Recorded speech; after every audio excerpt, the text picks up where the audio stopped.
Before we start, let's make one thing clear.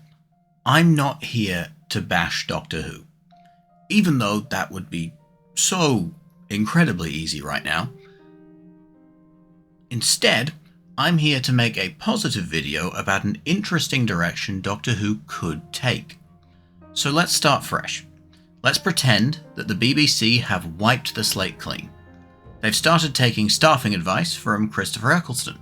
Sack Russell T Davies, sack Jane Tranter, sack Phil Collinson, sack Julie Gardner. They've set the budget back to just enough for a kettle and a piece of string. And then they were like, you know who we need in charge of Doctor Who? A random science communicator who has never written a film script longer than 6 minutes. Thanks, BBC. I'll take it from here. Now, my imaginary BBC has sent me a memo saying that I'm not allowed to use anything from the history of Doctor Who other than the Doctor and the TARDIS. That means we need something to tie our series together that's going to both entertain new viewers and keep old fans engaged. That's going to be a theme, specifically the theme of knowledge. Every episode is going to be tied to that, and throughout the series we're going to regularly challenge the Doctor's relationship with knowledge. But first we need to establish that relationship for new viewers, which brings us to episode 1. Each episode will have a secondary theme, alongside our series theme of knowledge, and for episode 1 that's going to be empathy. The episode is not set on Earth. Where is it set? I don't know, but some other planet. The Doctor learns that there's a monster living underground, and so they go to investigate. Eventually, they find a room filled with supplies, including weapons and plans for an assault on the government. At the same time, we splice in the perspective of a character who's clearly not the same species as the rest of the people on the planet. They're being chased through a series of tunnels for stealing some food.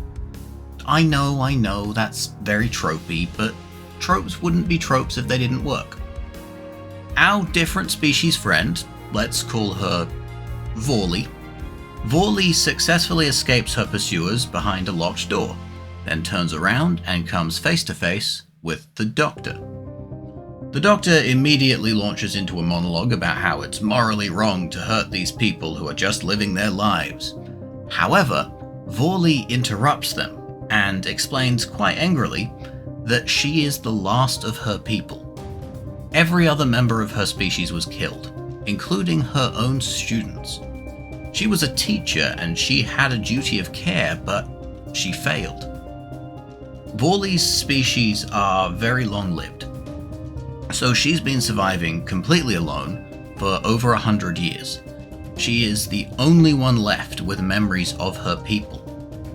And so she has decided to punish the descendants of the perpetrators of the genocide, so they'll be forced to remember her.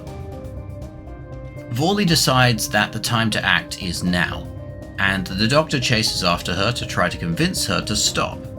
Her plan works, and she ends up exactly where she expected, in a room with only the Prime Minister and the Doctor. Though, she hadn't planned on the Doctor. Vorley has a gun aimed at the Prime Minister, and the Doctor pleads with her not to kill him, since he had no agency in the genocide of her people. He wasn't even born when it happened. The Doctor reveals that they are the last of their species too, and implores Vorley to come with them in the TARDIS and take her revenge by giving the whole universe memories of her as a representative of her people, positive memories, the same way the Doctor does. Vorley can't bring herself to pull the trigger, and in the time she spends hesitating, the military manages to breach the room. The Doctor grabs Vorley by the hand and they run from the military and the police all the way back to the TARDIS, where we get our first shot of the interior and Vorley's reaction. Then we cut to the credits. If you want me to continue this hypothetical series of Doctor Who, like, comment and subscribe, and if there's enough of an appetite, I'll upload outlines like this for every episode. I already have them written out, so there's no chance of writer's block getting in the way. And let me tell you, the moral dilemmas in later episodes are not nearly as easy to resolve as the one in this episode.